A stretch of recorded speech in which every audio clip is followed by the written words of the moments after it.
Yo, can you hear me all right, yeah? Yo, I need to turn your microphone on.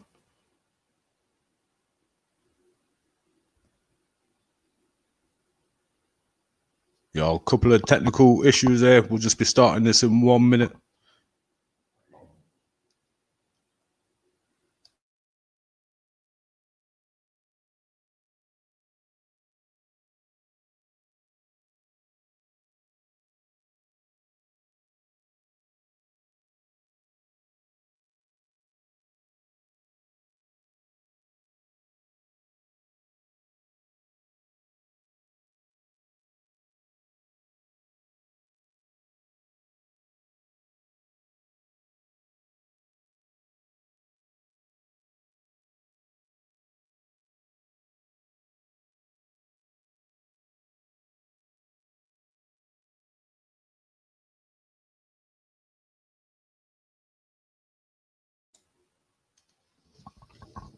Hello, can we hear Omari there?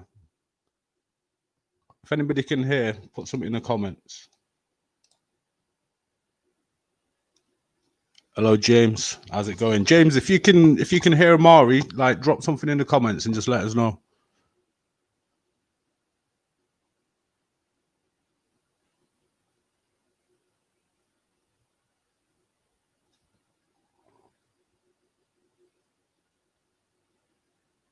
Right, I do apologize about this, people. I'm going to try and get this sorted. Just stay with the stream. Like, don't leave the stream, and we'll be back in like just a minute.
Work. Hello, 1 2 1 2. Mic check. 1 2 1 2. 1 2 1 2. Can you hear me? Can you hear me now?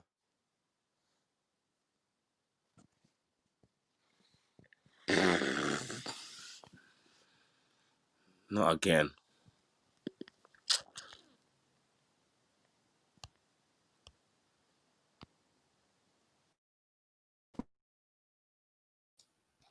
Yeah, so we're good now, yeah?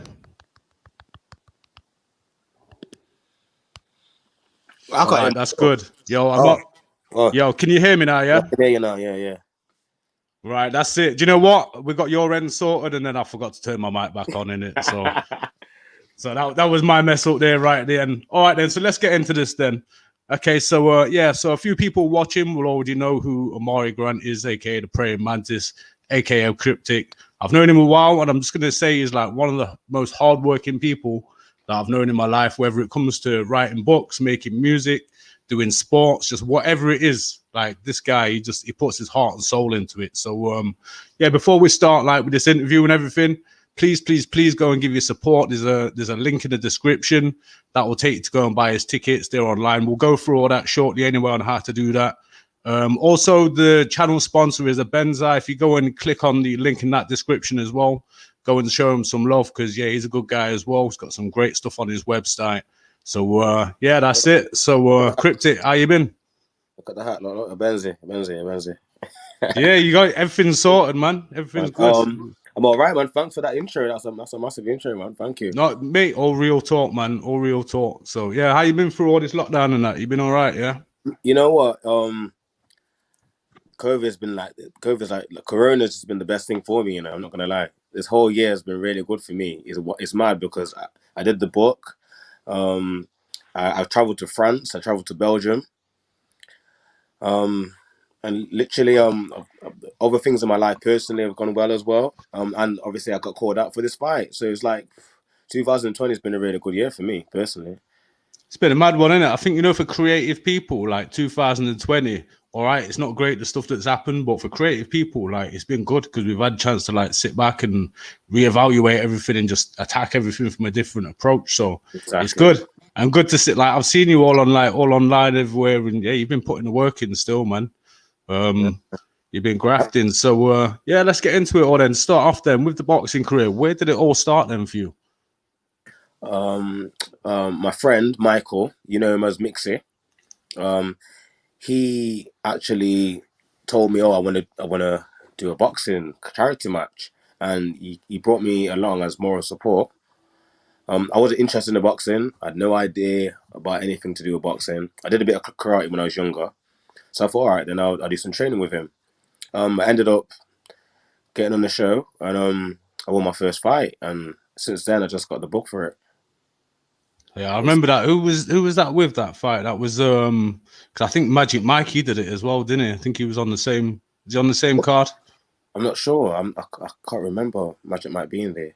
It was a long time ago. I was 25, so it was a long time ago. But yeah, it was basically it was like a classroom of us, and we got to train together, and we were supposed to fight somebody in the class, but when it came to me, they got a guy that actually represented for the club, in Derby, that had knocked someone out in the first round, and they decided to put me in with him. Remember, it's the first time I ever did any. Is that just because you would have just like walked all over anybody else who was in the room? I don't even know. I've got a couple of stories to tell you actually about my training. It was in Beeston. It was Beeston Boxing Club, and they got this thing where you have about, say, 5 people in the ring.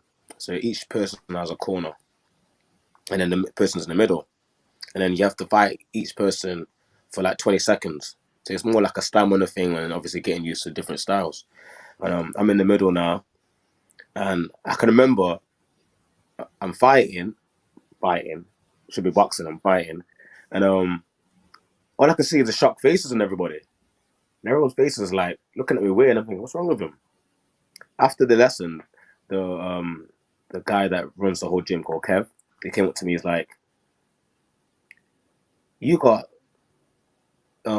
he's like you was in that ring, and if you was in the pub, and 5 guys tried to fight you, you would have knocked them all out." And I'm like, "What do you mean?" I got hit in my chin. I had no technique, but I think because I had a resolve, I could handle the hits. I could punch back, and I wasn't fazed about it. My whole mentality towards the whole training was different, and they could see it from there. And that's why they just put me to the side and said, "Well, if that was outside in the pub, you would have knocked all these guys out." And it kind of gave me a little bit of confidence because I had no idea about boxing at all. So I think they saw the raw potential from there. And from then on, I just kept at it, kept training. And was it pretty much straight after that as well that, you know, you got on with the boxing and got that first fight? Yeah, it was about, we trained about 5 weeks. About 5 weeks, something like that. And then I had my first fight. Never thought I'd ever fight again. Then I fought again at 2 weeks' notice and actually lost. I lost the fight. It was with an ex-professional boxer. So because I had 2 weeks' notice and I took it to this guy, I thought, you know what? I'm never ever going back in that ring again unprepared. If I can do that in 2 weeks, imagine what I could do if I was actually prepared. For real. And After that, I had another fight. They put me in a fight with some guy that from Long Eaton, and literally, I think they just wanted me to get slaughtered. He had like the whole place was cheering his name, shouting at me. It was like the most hostile environment ever. And I think the first 40 seconds of the fight, I knocked him on his ass, and everyone went quiet. You just After feed off that, that energy in the crowd. it was like everyone got shocked, but I was supposed to be the scapegoat, and I was supposed to be the guy that was be the cannon fodder. And then after that, literally, I won some kind of belt. I didn't even know there was a belt in line, but there was some kind of belt in line. I won it, and I went, you know what? I know I can become professional. I had 2 weeks notice this time, and I still did what I had to do. And yeah, from then I thought, you know what, I want to be professional. Every time I talk to somebody about being professional, they're like, no, you can't be professional. You're not good enough.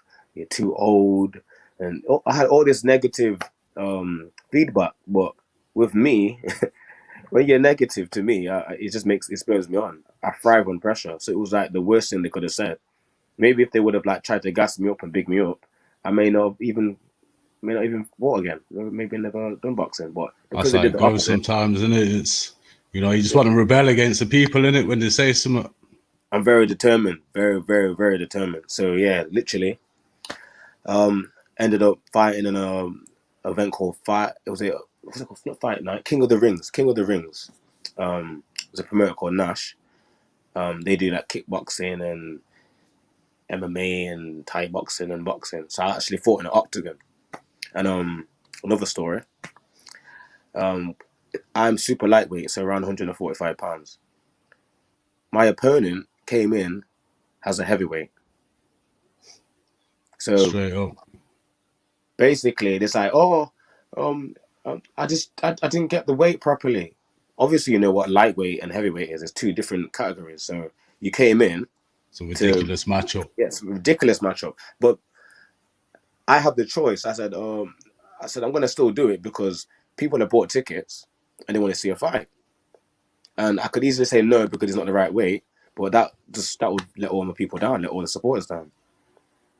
People So want to see they want to see something big in it like that. You know, I'd love to go and watch a heavyweight versus, you know, and then just watch the heavyweight get battered. Like that's, I'd love to see that kind of. and that's So exactly it's, what happened. That's exactly what happened. I think it was like the first round. I think it was either the first or second round. Gave him a body shot. That was it. That was murder she wrote. the bigger the heart, bigger they are, the harder they fall. In it, it's not But about how big you are. It's a technique that you use against them. I realized that by doing the boxing, because I had this conception, I had this preconception that the bigger you are, the more muscles you are, the more things that you weight, like you well, when you go into the gym, the more weights you lift, it makes you harder. Those people can't fight. None of those people can fight. You can't look at somebody and judge them and say that they can fight. You could be the smallest guy, you could be the skinniest guy, you could be the tallest guy, you could be the shortest guy. You don't know what's inside that person. That Just person, relying on weight in it, yeah, basically. that person could give you like some horror stories in that ring. It's all about the mentality of the person, the heart, and that's one thing I've always had in anything I've done. So transferable skills. So once I got into the training, it was just like that was it.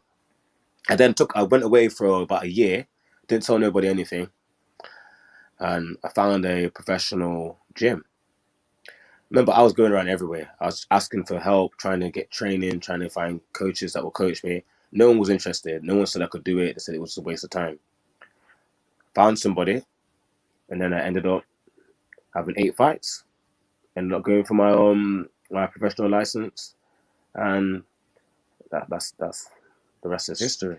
It's a crazy route that is, though, man. I could see it coming, like, because I've seen it develop from the start, and I could see it coming. Like, I knew something was going to start. But just to take it back to before you actually got that taste for it, for actually fighting yourself, just a quick question here from Number 9 Talks. He said, like, who was your inspiration to get into boxing? Like, was there, apart from the situation that happened, was there any boxers that you followed before that you was into? Um, I think it's you get the commercial ones, Mike Tyson, Muhammad Ali, But that's not when I really understood boxing. When I started to understand boxing and look into the history of it, there's people like Jack Johnson, Yeah. my favorite boxer Marvin Hagler, Sugar Ray Leonard, Thomas Hearns, Aaron Pryor. There's a lot of boxers that are unique. Their stories unique. Their styles are unique. The things that they've done, amazing. But I think they don't get the limelight. I think it's usually the Mayweathers, the Muhammad Ali's, the Mike Tysons that people know about. I don't know, maybe because they've been pushed a certain way, or maybe I don't know. But if you look into boxing, it's a really intricate history, and there's a lot of different characters. Let me start with Jack Johnson, for instance. Jack Johnson, he was a black heavyweight in the 1900s, and you have to realize in the 1900s how racist, especially America, was, and to have a black heavyweight champion of the world at that time was you'd have to have some kind of mindset, Something heard and of back then. you'd have to have some kind of strong mindset to deal with the kind of racism and to deal with the kind of prejudice of those times. And yeah, he just flaunted it, had gold teeth, married who he wanted to marry, had his cars, had his jewelry, he was smiling in the ring. He couldn't get beaten. That's the He right literally couldn't mentality, get isn't it? beaten. Like he beat everybody. You had to actually fake losing the fight to get back into the country because they kicked him out, put some trumped up charges on him, and he had to like go around the world, still with his heavyweight title, trying to fight people and all that. And then he had to come back. Jack Johnson, check him out. Jack Johnson. There's That's loads of stories that I know. There's loads of Yeah, stories. And loads he's one of Mike Tyson's inspirations as well. I've seen it. He's talked about him, and yeah, it's just to have that mental. You've got to have that mentality in it. Otherwise, you're just going to go into the ring and you're going to get knocked out every time, and the career is going to end up short. You've got to be the best. Like even if you're not the best, you've got to be the best. Like up there. definitely. But why I like Jack Johnson so much, because like I said, the times we wouldn't really understand it because we live in a time where it's more diverse. There's a lot of different cultures mixing together and etc. Those times there, it was very very separate, and it was I couldn't imagine the training that I've done now, and on top of it, all the stuff that he had to go through. It's just shows me just how talented that guy was really. And there's others people. There's Bill Richmond. There's so many stories. There's so many stories I could go into about boxing and what these figures meant for their time and for the people that were around and what they represented.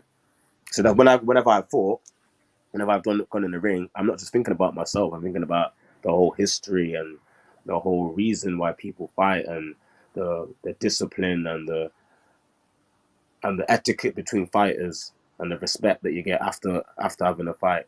I think a lot of that gets clouded because a lot of people, they look at fights and they want the excitement. They want to see people battering each other, and they don't understand the science behind it. They don't understand how much respect the athletes have for each other. It's always a bit of a drama, a bit of a wrestling kind of thing where they pretend to hate each other, and yeah, I think a lot of people get clouded by the entertainment side of it. That's it. It's the show, isn't it? That's what it is. Like boxing, as much as it's a sport, it does have that show element. Like you just said, as you know, a second ago, the wrestling is the same thing, and you've that banter level. It sells the fight a little bit, but yeah, behind the scenes, you've got to have that respect for your opponent. Otherwise, as we said a minute ago, you're going to walk in the ring, and you're going to have problems like straight away. You know, so just to bring that up to like modern day a little bit. So Nath Davis says, what do you make of Wilder's excuses for losing to Fiori? I think that whenever a boxer makes excuses, especially in these times, it's you have to look at it this way because it's not just a sport; it's a business. So I feel like it's a bit of ego, it's a bit of pride, but if he wants to fight and continue to make money and feed his family, he has to make it look like there's outside things that are affecting his fight. I think he's just using it to keep himself in the game and say, well, if this doesn't happen, then I would have been prepared for this. It's just an excuse to keep his career going because unfortunately, even though boxing is the hardest sport to prepare for and to be involved in, if you lose one fight, it seems like fans don't want to support you. It's not like football. You could have Arsenal or Man United and they lose. They lose. I don't know, every season or whatever. They're losing all the time. But you got Bro, this is a Newcastle United channel that we're on right now. We know about losing, man. See, but you still support though. You still see people wearing the scarves and going to the matches or paying the tickets. I think if boxing was a bit more like that when it comes to the support, you would have more exciting fights and more people not making excuses like Deontay. But if you lose once, people seem to think your career is over, and it shouldn't be that way. But I think it's the Mayweather syndrome, because Mayweather never lost a fight, and he was one of the few that never lost a fight, and he marketed himself so well that everybody wants to follow the blueprint, Yeah, which never lost to Tyson. Which is unrealistic. Because look, Tyson lost fights, Muhammad Ali lost fights, Sugar Ray Leonard lost fights, Sugar Ray Robinson lost fights, Marvin Hagler lost decisions. It doesn't make them any less of a fighter, but because of the day and time that we're in, it's looked upon as the worst thing ever.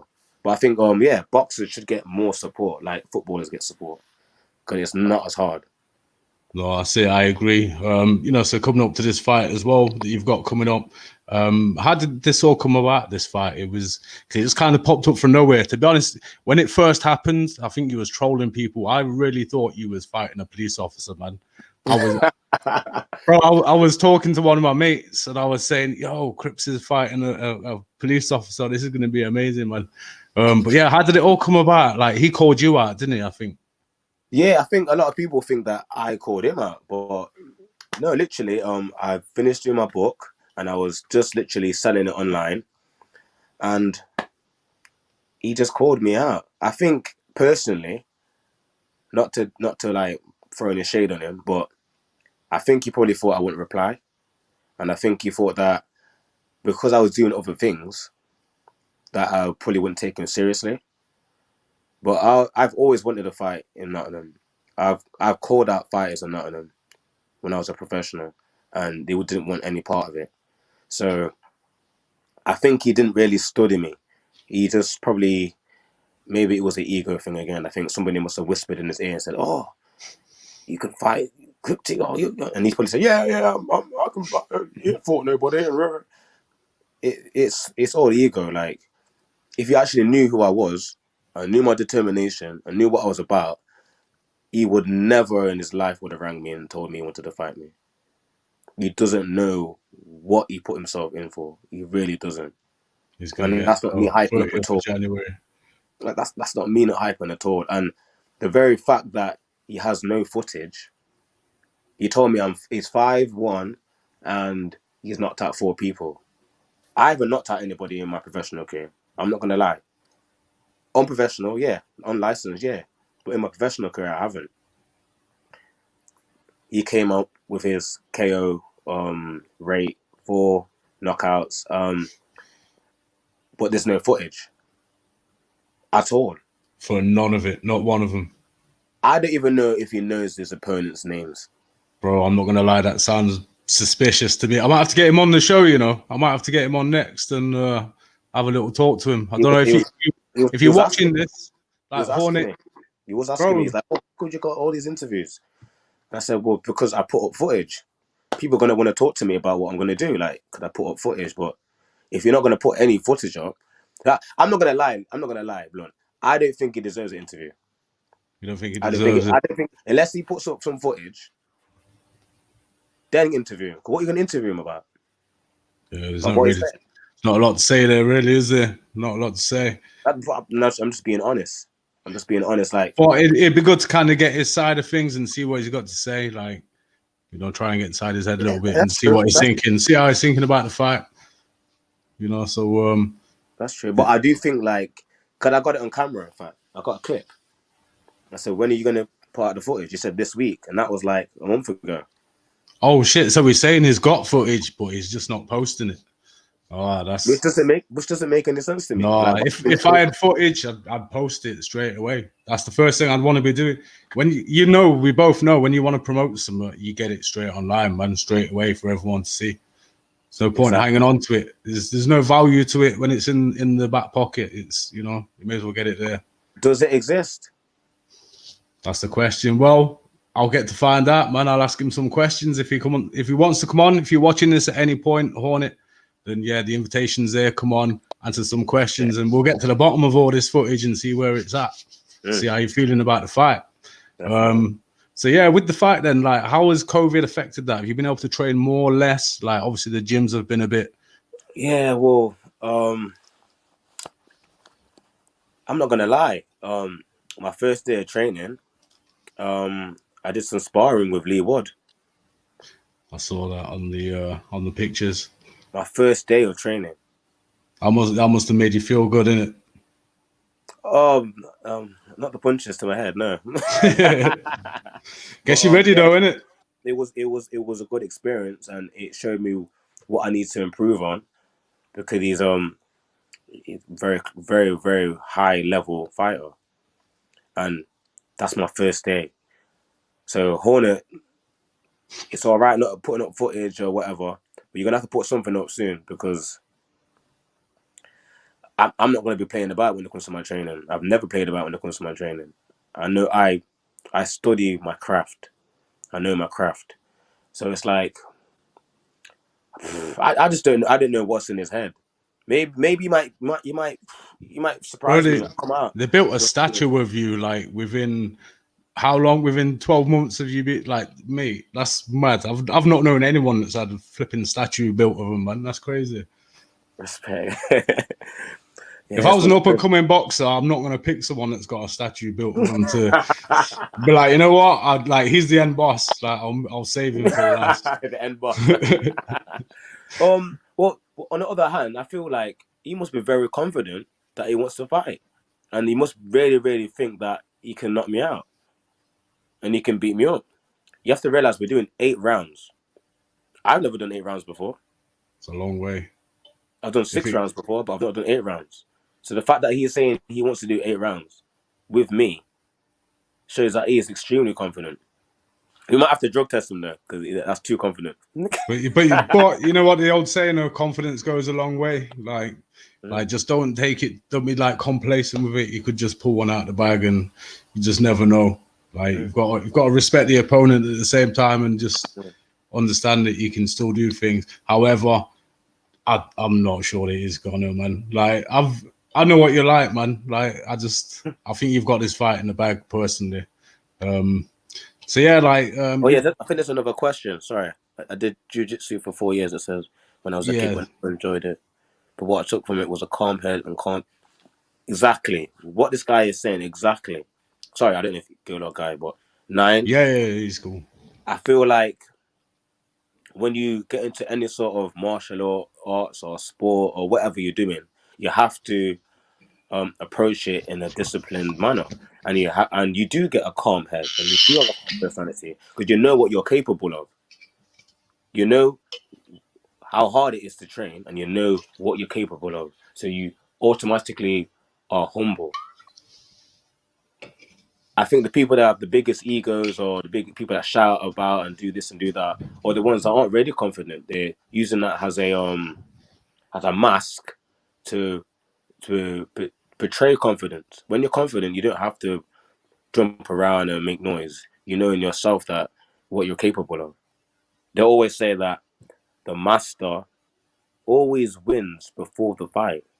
It's the loser that tries to win by fighting. If that makes sense. Yeah.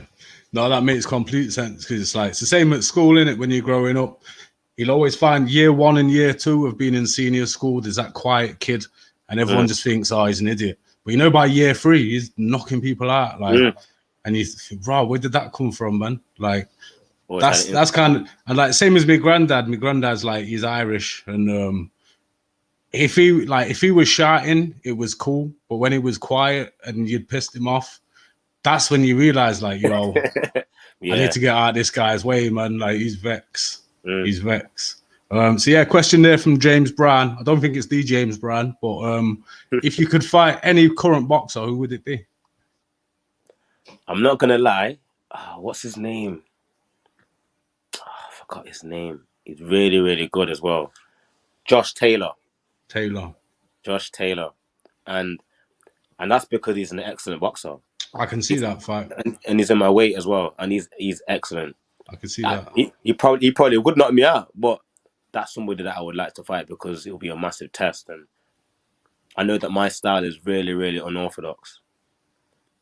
That's one thing that Lee Wood was saying as well, that he thought that my style was he sparred a lot of people, but he's never sparred anyone like me, and that's a huge compliment. Yeah. Mate, that must have been like, what was that feeling like just to go and spar with him? I was nervous. I was so nervous. I didn't expect him to come straight away, and he came straight away, and it was like, wow. So it just shows the following that you must have kind of behind the scenes as well from other boxers. Like, that's a great thing to have. If he didn't respect you, he wouldn't have come to spar with you. So exactly. But I do feel like it was kind of like a test as well, because obviously I'm everywhere. I do music, I do boxing, I do all sorts of things. So even if you've known me and you've watched me fight, it's a different thing for being in the ring with me. So it's like, see what the hype's about kind of thing. Rick. What? Where'd that come from? I just remember a video from years ago on YouTube. Rick. I just remember a video floating around. It's when you says, if you've seen me fight outside of the ring. And I just instantly, I just thought of Rick. That's different though. That's different. But yeah, literally. Sorry, so I'll keep seeing the questions as well. So there's another question. Who is the best boxer in your opinion? Oh, in my opinion, my favorite boxer is Marvin Hagler. I think my favorite. I know my favorite era is the 80s. I think those boxers that had some different type of stuff. They were made of different type of stuff, and they were doing 15 rounds and stuff. And fighting like 3 times a week as well. Yeah. I wish I was in the 80s. If I was a boxer in the 80s, I'd be very happy. It was just completely different level, wasn't it? It was different, and that's why I like to look at the old school stuff, because I study, and I think that's why I'm very different. I didn't come up through the amateur ranks, so my whole idea of boxing is completely different for everybody else. I think that's why it equals to my success. Because I think if you all train a certain way, fight a certain way, you kind of predict your opponent. This is why this is so good about this fight, because he said he's done kickboxing and Muay Thai. It's gonna be hard to read him as well, because it's different. It's not just a box standard boxing. That does actually, like where you've just said there, he's come from different things. That's one of my questions that I've got down. Do you think he's going to be able to control himself in the ring? Obviously, his reflexes are trained for different sports. Do you think he's going to be able to keep that under control? I hope that he's able to control himself and doesn't cry. Bro.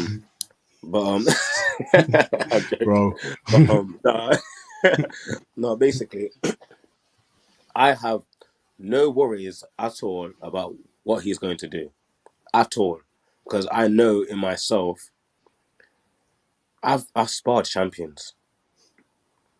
Never mind the fights that he's seen. I've heard him say something about he's seen me fight and the fighters that I've fought are no good or whatever. He hasn't seen who I sparred. You haven't even seen anybody that he's sparred or fought. So it's like he doesn't know what he's put himself into. I predict that he is going to possibly fake an injury and try to get out of the fight. Bro, do you know what? That crossed my mind as well, you know, like will he even turn up on the day, or will there be some reason?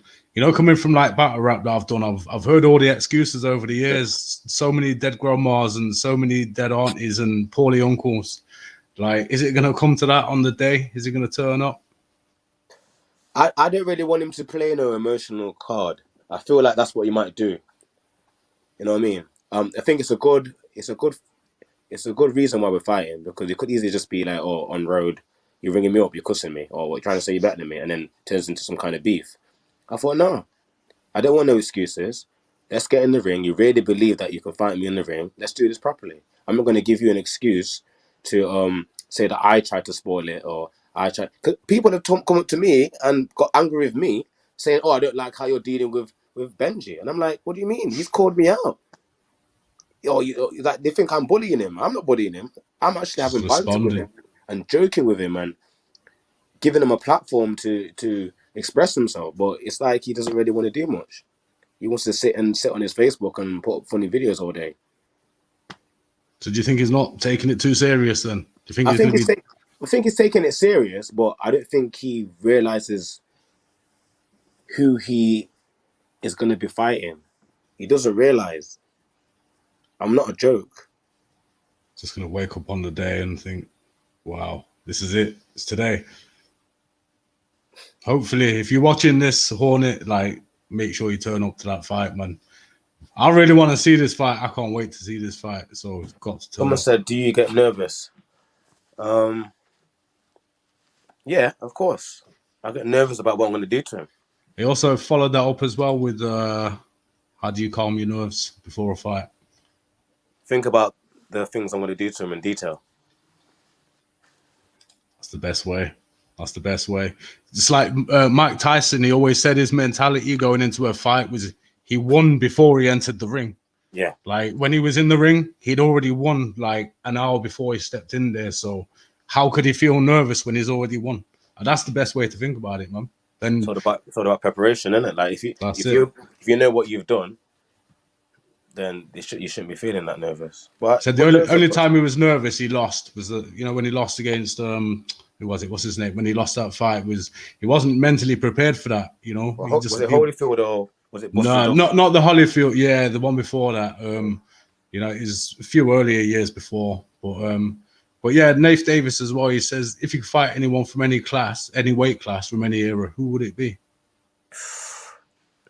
Aaron Pryor, because I rate him so highly, and he's in my weight category as well. If you don't know him, check him out. Aaron Pryor, Perpetual Motion. Is there anybody outside of your weight category from over the years? Somebody that's like just loads bigger. Like, would you fight Tyson if you was given the opportunity? Obviously, would you fight any of these guys? I feel like if I had a different body, possibly. I just feel like because I'm not heavyweight, it doesn't really make much sense. But steamrolled. If I was a heavyweight, yeah, definitely fight any heavyweight. Probably Tyson. I'm not gonna lie. It's gonna be controversial, but I don't really rate Tyson that much. You don't really rate him, no? Don't rate him like that. I feel like he's gonna get beat for his comeback. I don't know about that. I think because he's a natural heavyweight, he's got more of an advantage over Roy Jones, even though he went up. Roy Jones was talented, but you have to realize when you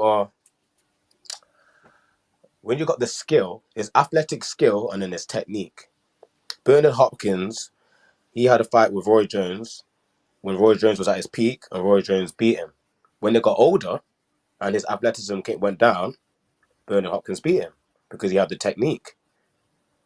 So it just depends on, I think it just depends on when you fight and what your style is of fighting.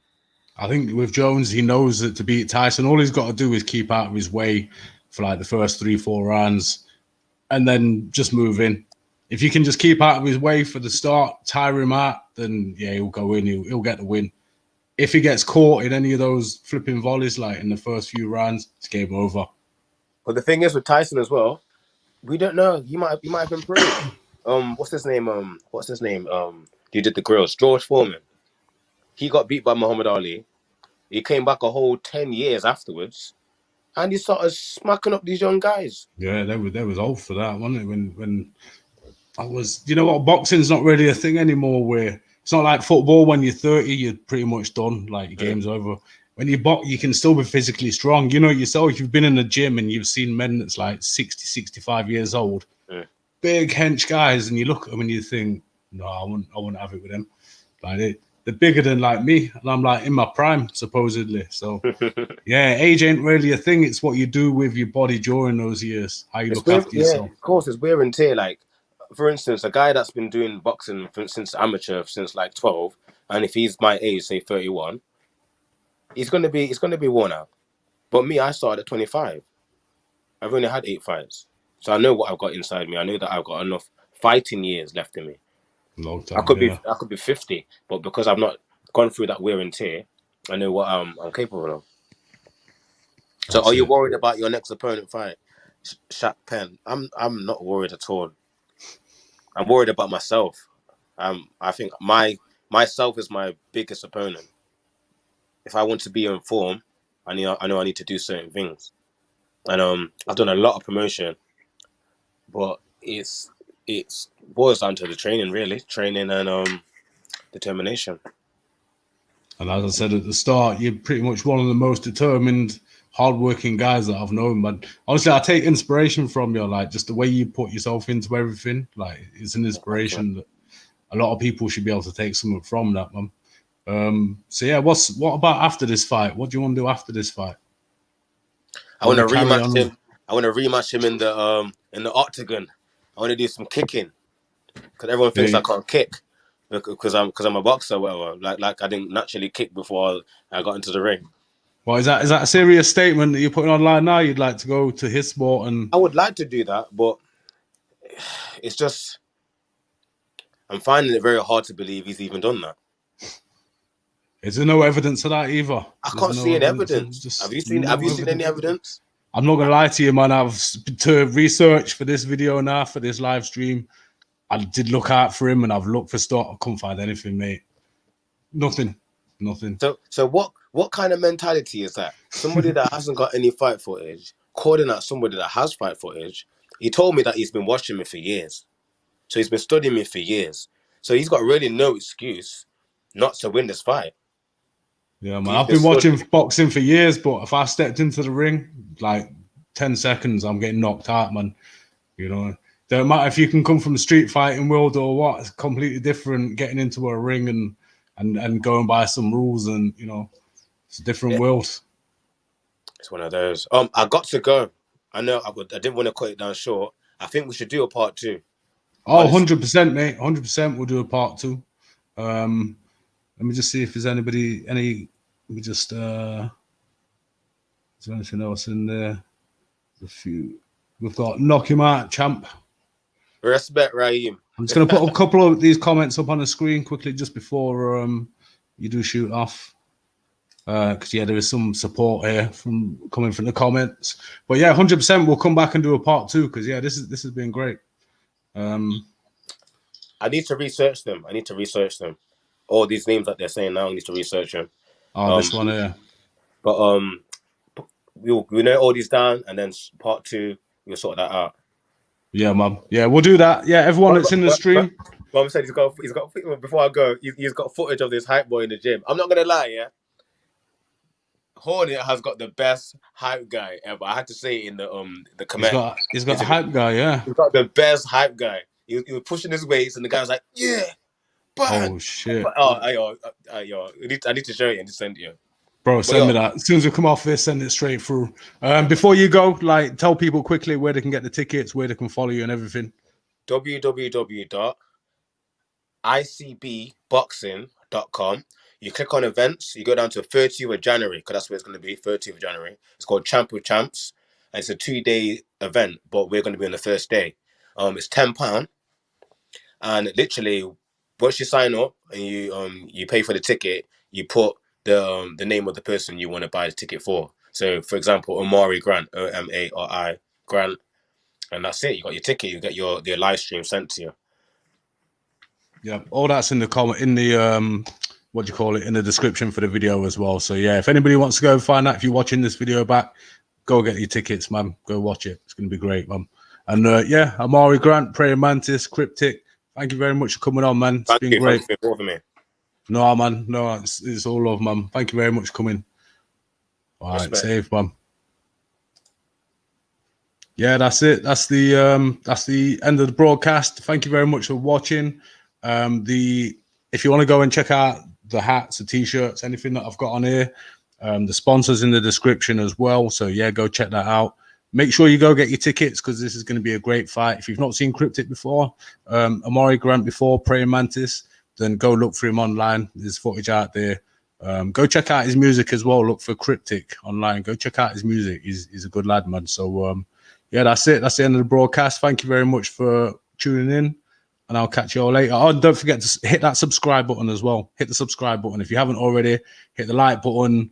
Drop a comment in the other little comment box as well. It helps us with the algorithm and the videos get pushed out that a little bit further. And yeah, get ready for part 2 because we'll be back. Thank you very much.